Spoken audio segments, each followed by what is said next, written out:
decision to go after the starter next. Starter's two 15mm bolts. Once I get the starter out of the way, I'm gonna have to remove this plastic cover, and I'm gonna have to get in there and remove the 3 torque converter to Flexplate bolts. And I'm guessing those are gonna be kind of hard. So I thought I'd just go ahead and try to get that out of the way. All right, so in the way of the starter is the, I guess that's the sensor for the oil level.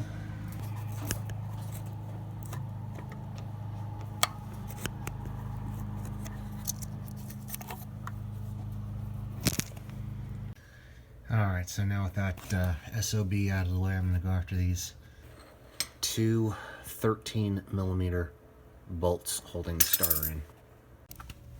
Alright, I'm having a tough time getting the starter out, so I'm going to go ahead and remove this bolt here, take off the plastic cover. Alright, here's where we're at, and it appears to be getting hung up on, I guess, the oil dipstick.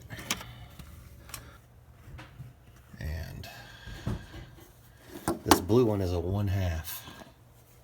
Alright. The black one is an 8mm. And the final one is a 13. Which is where the big silver thing is going. So here's the bottom of the bell housing. And you can see the flex plate and the torque converter, and you can mark them so that when you put them back together, they're in the exact same place.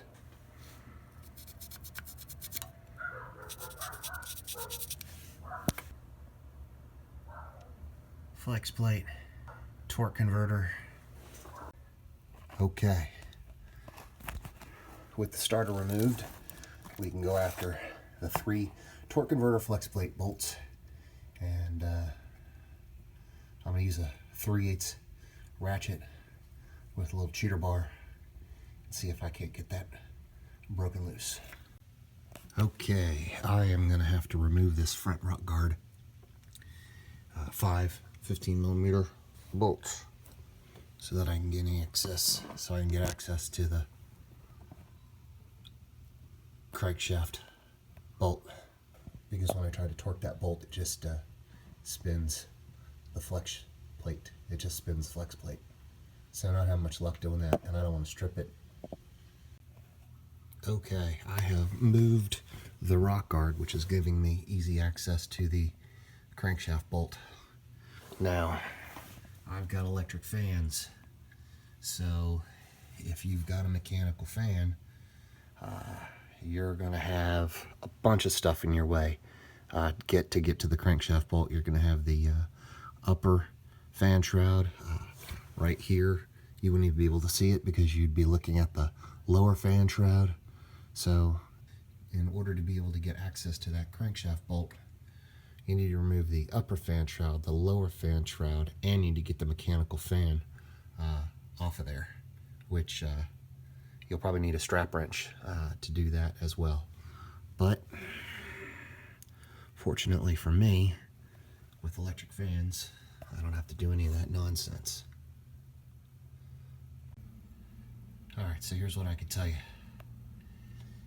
You get your socket on the crankshaft bolt, a little extension. I got a breaker bar, and you always want to crank your engine clockwise. When you crank it, you turn the flex plate, and what you do is you bring the next bolt into view. I can't look at both at the same time. I'm kind of sliding back and forth. Try to bring the bolt into view. Let's see here. Now, if you've never had these bolts off before, you may have to hit it with air. Mine were off recently when I did a engine rebuild. So you just I put a 3/8 socket on there, or excuse me, 3/8 with a 15mm, and then a cheater bar. And I held the breaker bar up front in place with my right hand, and I torqued the ratchet with my left hand. And so far 2 out of 3 have come loose. Alright, so with all the Flexplate to torque converter bolts out, all 3 of them, my next step is to support the transmission on jack stands, and I'm going to get to work on the transmission crossmember so I can get it out of the way. 2 big monster bolts on that side, 2 big monster bolts on the other side, and then 2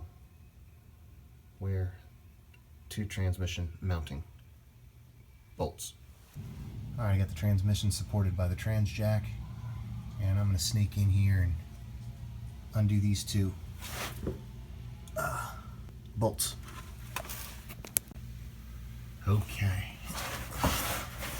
These nuts that were on that's the transmission crossmember mounting point. Those guys were stubborn, so they needed to hit them with some PB, let them soak a while, and then I had to hit them with air. So those are off, and I got all the nuts off. The transmission crossmember. There's 2 on that side. There's actually 4 nuts on this side. There's 2 nuts. There's 2 nuts on the outside of this black bracket, then the black bracket, which couples right there, and then 2 more nuts. So with the transmission supported with the trans jack, I'm going to take my regular jack and jack this up just enough to where I can get those bolts out, and then this guy should fall out. Alright, here's what it looks like in the interim, and now I'm going to slowly let her down. Alright, so this is where we're at.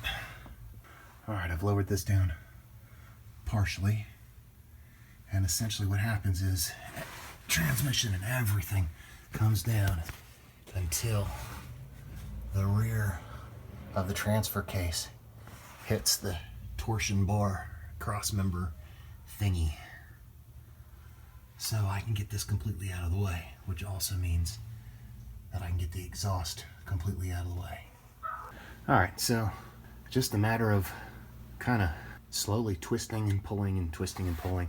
You get more leverage if you hold it more towards the back. So I held it more towards the back. I got on the passenger side underneath and held it basically where the 2 pipes come into one, and then I held it kind of up front, in front of the catalytic converter. This side had already fallen to the ground,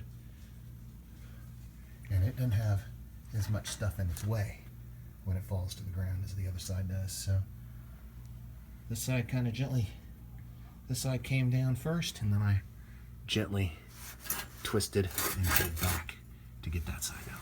And that's how I got the light pipe out.